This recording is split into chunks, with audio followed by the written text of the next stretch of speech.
में दुशासन वध की कहानी। महाभारत के अनुसार कौरवों की एक सभा में दुर्योधन के छोटे भाई दुःशासन ने द्रौपदी का चीरहरण किया।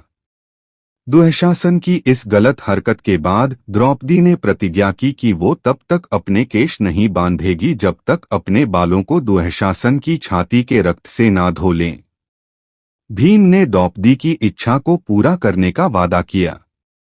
युद्ध के दौरान भीम ने दुःशासन की बाह को शरीर से उखाड़ कर दिया और फिर उसकी छाती चीरकर रक्त निकाल दिया।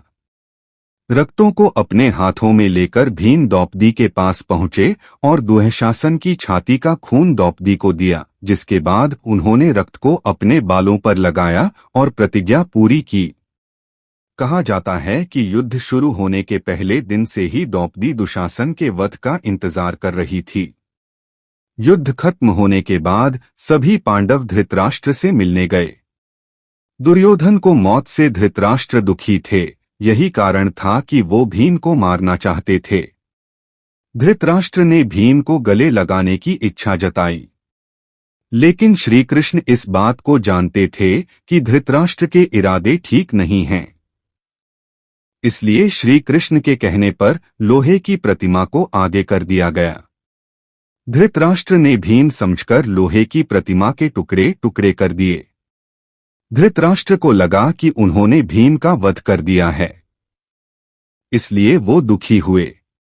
कुछ देर के बाद जब धृतराष्ट्र शांत हुए तो श्री कृष्ण ने उन्हें बताया कि भीम अभी जीवित है और उन्होंने लोहे की प्रतिमा को नष्ट किया है। श्री कृष्ण की यह बात सुनकर धृतराष्ट्र को शांति हुई।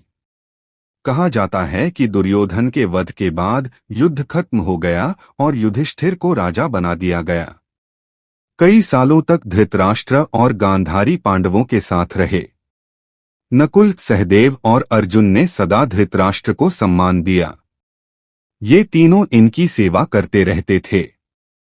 लेकिन कुछ साल बाद साथ रहने के बाद कुछ ऐसा हुआ जिसके कारण धृतराष्ट्र और गांधारी ने जंगल में जाने का फैसला किया। राजा धृतराष्ट्र की आज्ञा लेकर धृतराष्ट्र और गांधारी जंगल जाने लगे तो विदुर, संजय व कुंती ने भी साथ चलने का फैसला किया।